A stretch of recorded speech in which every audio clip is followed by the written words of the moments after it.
With the triggers in place, the next step is to move them so that they fall into the right place on the grid. ProTools calls that conforming. Now first we have to separate the clips. So I'm going to click on this button. I like where all my triggers are. When I hit the separate button, it should divide this into 8 slices, and it did.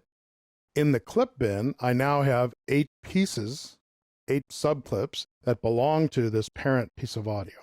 So I can work with those independently, as we've seen in other movies. But let's say I want them in this order.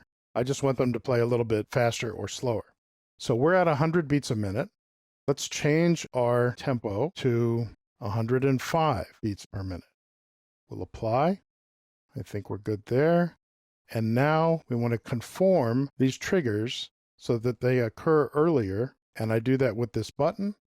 And they've jumped over now to play at 105 beats a minute. Let's hear what that sounds like.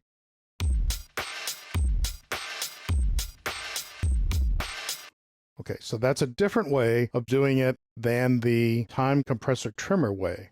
You're not actually creating new processed audio here. You're just moving the pieces. Let me undo that.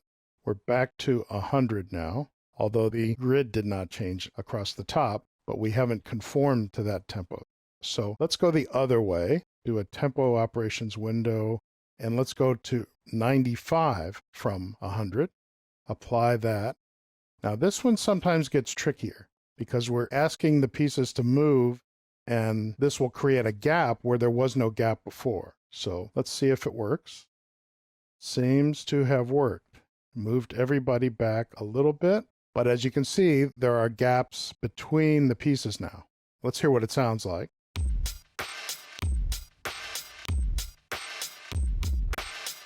You can hear a little bit of a clipping sound right at the beginning of these files when we drop from no voltage into a big sound that follows.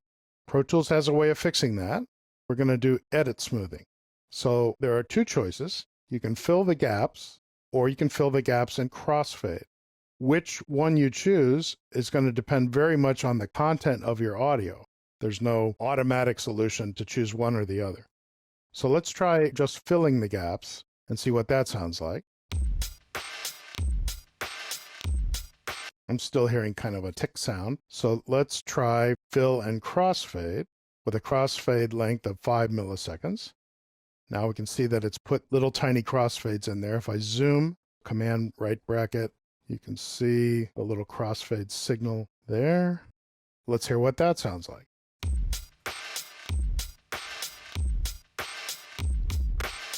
Some of that ticking is just built into the kick drum. So we've created triggers, we've separated the clips at those triggers, we've conformed them to a tempo that's faster than the tempo we started with, and conformed them to a tempo that's slower than the tempo that we started with.